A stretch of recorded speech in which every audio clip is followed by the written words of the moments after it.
Rabbil Alameen wassalatu wassalamu ala rasulihil kareem. We have talked about the spirit of sacrifice in these 10 days, in these 9 days. Now we're going to talk today and conclude our talk about this whole series, and we're going to conclude our talk on specifically on the rewards or the result aspect of the sacrifices.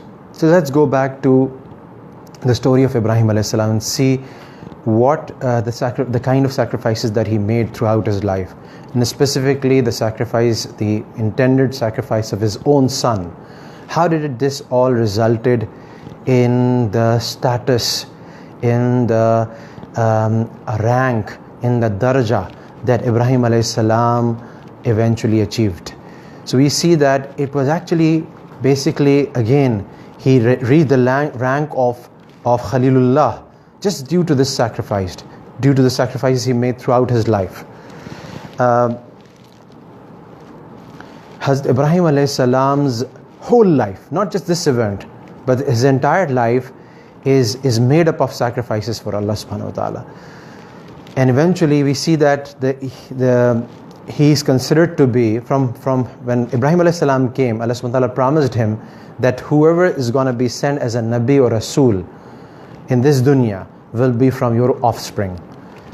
And again, all the great religions, the Abrahamic faiths, the monotheistic religions, Judaism, Christianity, Islam, consider Ibrahim alayhi salam as the founding figure for their religions.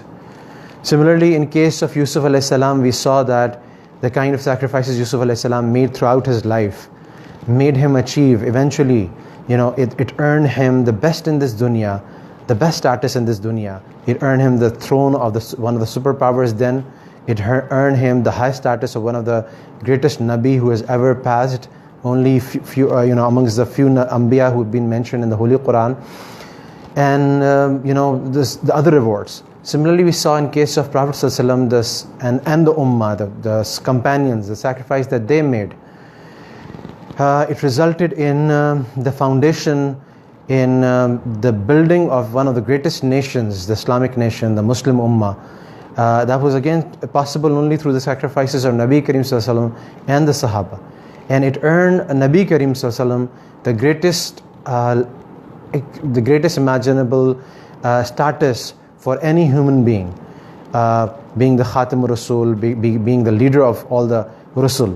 And similarly, Sahaba, they earned the status, the companions of the Prophet, they earned the status of being the best of the Ummah, the best of the people after Anbiya who've ever passed in the entire human race.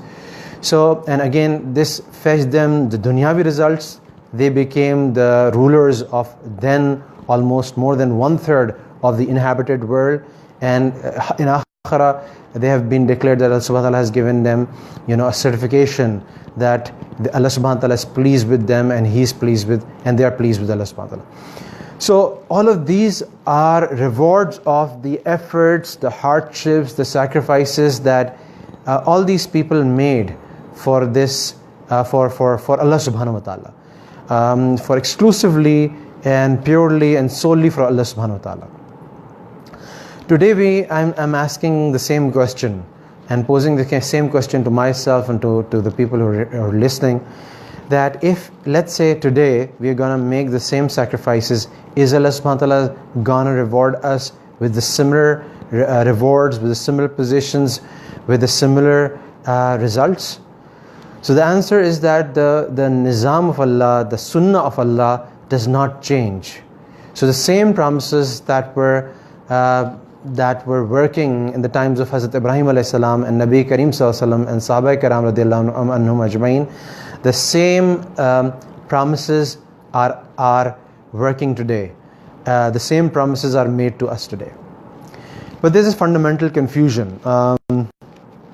We then ask a question, that why are we then not facing, not experiencing, not enjoying the same benefits, the same fruits, the same rewards as our elders used to enjoy, as our Sahaba used to enjoy, as the Tabi'in used to enjoy, as Nabi Karim and other prophets used to enjoy? And when I thought hard about this question, a hadith came to my knowledge, a hadith Qudsi, where Nabi Karim Sallallahu Alaihi Wasallam quotes Allah subhanahu wa ta'ala directly, that Allah subhanahu wa ta'ala says, and that hadith goes on and says that I am according to what my abd, what Bani Adam, what my slave thinks of me. So he thinks, if he thinks good of about me, then accordingly I fulfill his expectations. And if he thinks su about me, if he thinks negative or adverse things about me, then his expectations are fulfilled in that case also. And when he comes, he comes to me one step, I go to him 10 steps. If he comes walking to me, I go running to him. So I was thinking, when the rewards of Allah subhanahu wa ta'ala are so immense and so great, why are we then suffering? Why are we not achieving what we are supposed to achieve, or what our earlier generations achieved? Then I observed that if you look closely at the sequence in this hadith, even though the reward, the result, the nataij from Allah subhanahu wa ta'ala are going to be great, but there is a prerequisite, there's a condition for sequence. The first action is going to come from us. The first action, even in this hadith which talks about such immense rewards as Bani Adam coming just one step towards Allah, and Allah subhanahu wa ta'ala coming 10 steps towards him. Look at the sequence. Look at what comes first.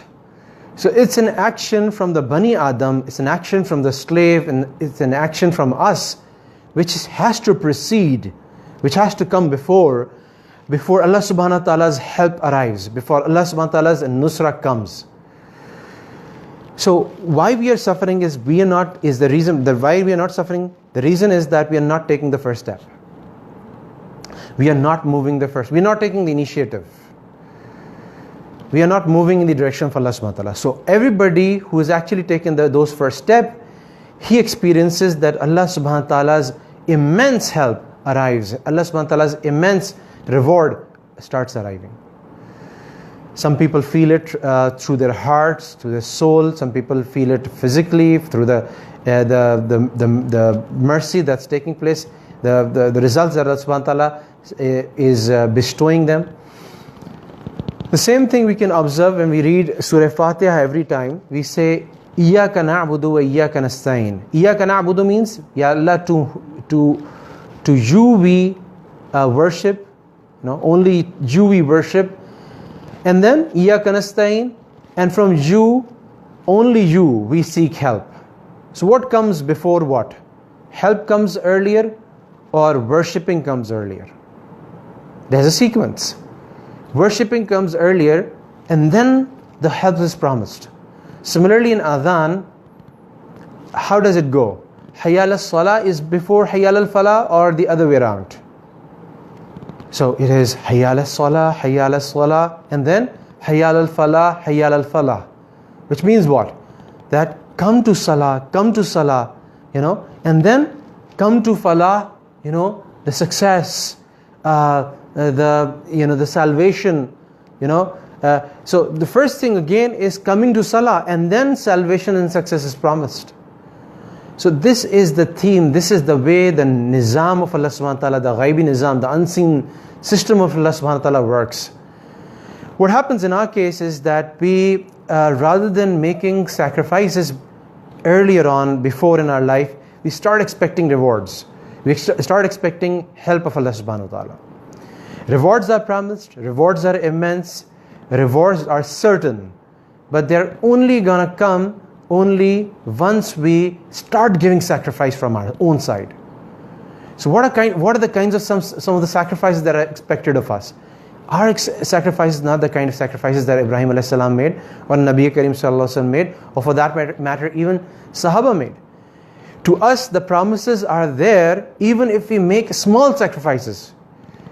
Even if we can achieve muwazdabat, sabit qadmi, consistency on praying 5 times with Jamaat, including the Fajr Jamaat.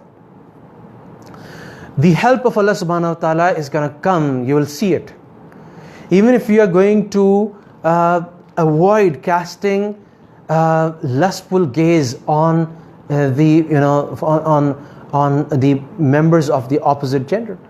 The help of Allah subhanahu wa ta'ala, the rewards from Allah subhanahu wa ta'ala, we're going to see it in terms of the tranquility that we're going to see we're going to feel in our heart, in terms of the barakah that's going to come in our life.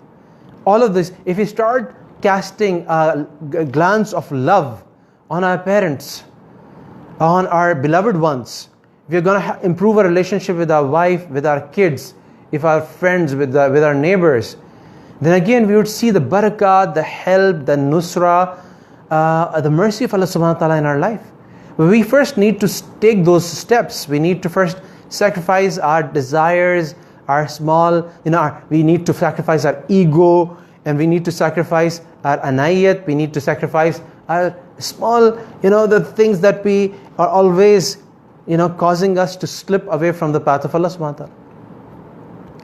Once we do that, we will see that, the ghaibi nizam of Allah subhanahu wa ta'ala is working in our favor.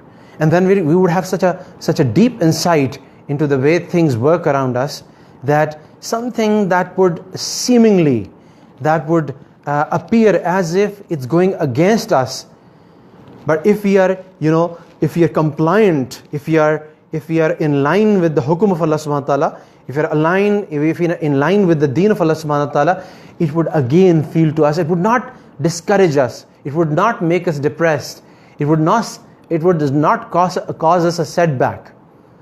It would strengthen us. It would make us more steadfast on the path of Allah. And let me finish this on the great example from the life of Prophet ﷺ. So here's the Prophet ﷺ, and we know the story of Taif, and Prophet ﷺ, how the kind of sacrifice he made on that day. They send children and other people around, after Prophet ﷺ, who were throwing stones at the Prophet ﷺ. They rejected his message totally. And those children, when they threw stones at Prophet ﷺ, his own shoes became filled up with blood. It was one of the worst days of the Prophet ﷺ's life. And he was totally dejected. What did he pray on that day? The Prophet ﷺ said that, first initially he complained. He said, Ya Allah, whom, I complain of my weakness and the lack of means to you alone, Ya Allah. But in the end, what does he say? He says, Ya Allah, if despite all of this, despite the stranger that you're giving me to, and the kind of infliction they're causing me, Ya Allah, despite all of that, if at the end of the day you are pleased with me, so on one hand he's mentioning the sacrifice, the kind of infliction he's facing, but he's saying in the end that if you are pleased with me, this infliction does not cause me any damage. This infliction, the thing that I'm suffering through, does not cause me any trouble. Only if you are pleased with me. So only thing that matters at the end of the day is whether Allah subhanahu wa ta'ala is pleased with us or not. If Allah subhanahu wa ta'ala is pleased with us, then whatever we are suffering through, it doesn't matter. Whatever we are going through, it doesn't matter. Okay? If we are earning a lot, or we are not earning, if we're living just hand to mouth, if you're earning highest levels of grades, we are earning promotions and all those things, but Allah subhanahu wa ta'ala is not pleased with us, then it is a total loss. But on the other hand, if we have to make sabr every day, if we have to go through inflictions every day, but Allah subhanahu wa ta'ala is pleased with us, then the success is on our side, and it's just a matter of time that success is going to show up in our life. Those rewards are bound to come in our life as well, in this dunya as well as in the akhirah. May Allah subhanahu wa ta'ala give all of us the tawfiq. May Allah subhanahu wa ta'ala benefit us from all that we have talked about, that we have heard in these blessed days. May Allah subhanahu wa ta'ala make this ashra of Zulhijjah as a turning point in our life, and may Allah subhanahu wa ta'ala firmly establish us, firmly raise us, firmly bring us up on the foundation of sacrifice that is the very foundation of this ummah. I'm signing off today. I thank you for listening, and please, I would request you that I need your prayers, I need your dua, and I'll make dua. So in the end, may Allah subhanahu wa ta'ala help us become better Muslims, become the Muslims that Allah subhanahu wa ta'ala want us to become, who follow the sunnah of Nabi Kareem sallallahu alaihi wasallam, who follow the sunnah of the sacrifice of Nabi Kareem sallallahu alaihi wasallam, of the sacrifice of Ibrahim alayhi salam. Assalamu alaikum wa rahmatullah.